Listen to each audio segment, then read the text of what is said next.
So this is lavender soap. Of all my soaps, lavender soap is the most beloved by everybody, including myself.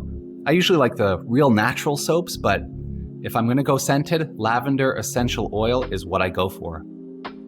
Same old process here. Weigh out your water and weigh out your lye. Now I took a little bit of flack recently because I'm not doing enough safety disclosures around lye. Look at the container. This stuff is bad news if you get it on you. It'll burn you, it'll burn your eyes, it'll burn your lungs from the fumes. It's all there. You could wear gloves, you could do a respirator, you could do a hazmat, whatever you want. I don't, I take the risk. You don't have to take the risk. Oils, I'm going with this coconut, which in hindsight, I don't think was coconut at all. I'll get a little bit into that later. And then some sunflower oil. So for this recipe, I'm just using up old oils. I feel like I'm doing that a lot. I don't know where they all come from. Look at this old vegetable oil. What is it? Is it canola? Is it soy? We'll never know. My favorite, lard. This is just leftover bacon grease. I love making soap with it because otherwise it goes in the trash. Grapeseed oil. Not sure where this came from again. Like I said, the mishmash. And I'm kind of proving a bit that the oils, they are important, but it's not like the be all end all. Castor, I always go 5% just because I have so much of it. Okay, so first thing is get your oil container out and start pouring it. So the lard I melt in the microwave and pour through a strainer, 250 grams. That's a good amount. That's a quarter of my batch. And some to spare. Next is the vegetable oil. And then I think a little bit more. No, that's sunflower oil. See, I just mixed the sunflower and vegetable. Like I said, is it important in your recipe? If it's important for you, then it is. For me, not so much. My 5% castor oil. I'm struggling to use this jug. Look at the size of it. I'm thinking of doing a 100% castor oil soap. What do you think? The grape seeds going in next.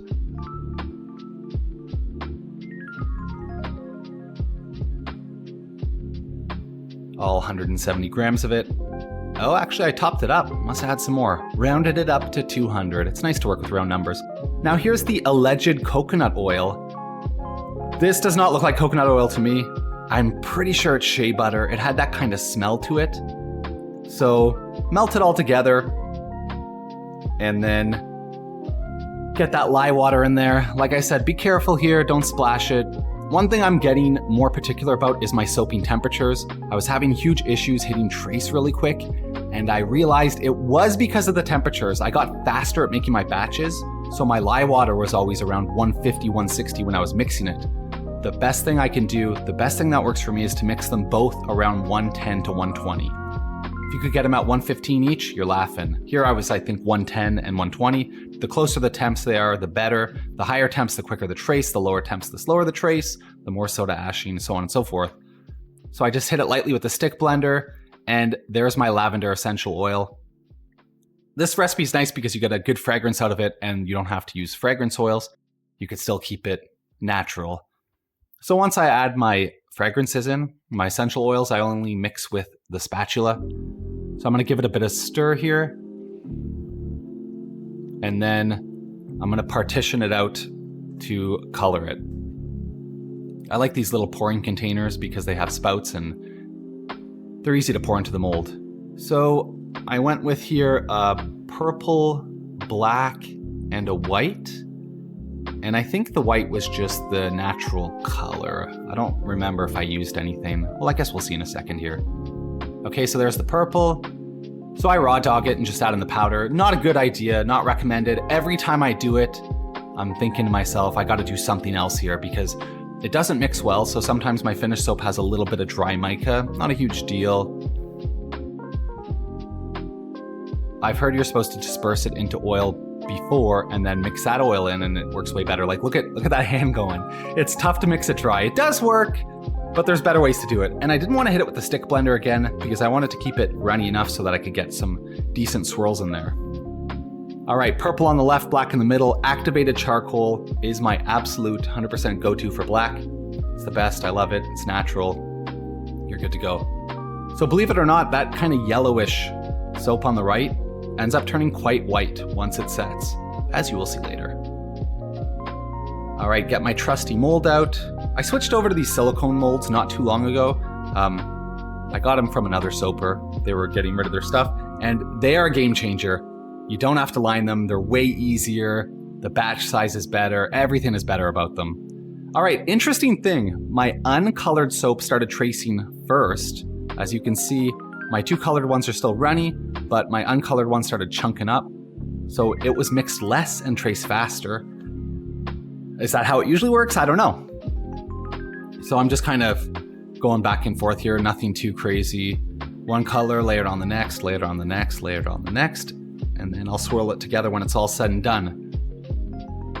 I should really start working on my techniques a little bit more. I want to try a soap dough. It's like a Play-Doh. That's soap, and you can make it into shapes and then do embeds with them. I think I'll give that a go. All right, so I'm getting all the soap in here, and then I just use a spoon and do a couple spins and then some diagonals. I think I went a little too swirly on this soap, but it turned out nice, and then I blopped it in the middle there. The other thing I want to work on is finishing up the top. So I always shake it down a bit and wipe the edges off so I can get my cover on it. And another thing I always do is when I put it away, I wrap it in a towel to keep it hot. So the soap hits it's called gel phase, and it makes the colors pop a lot more. So this is 1 day later. All my soaps are ready to go in 24 hours, ready for cut. They're the perfect consistency. Yeah, it's still a little bit soft, but it's not too hard to cut. If I had a stamp, it would be perfect for stamping. There's the brick. This is one of my favorite parts, the nice satisfying brick. Everything turned out good. Even though my recipe was jacked because it was not coconut oil, it still worked. There's the big cut and the reveal. Turned out nice. The swirls are pretty good. A little bit more swirly than I would have liked, but the colors popped. It smells good. Here's a week later. It gives a bit of a thicker, creamier, I would say, lather. Not like huge bubbles, but nice and thick and creamy. I've been using it in the shower. I love it. Give it a try. Lavender soap is amazing.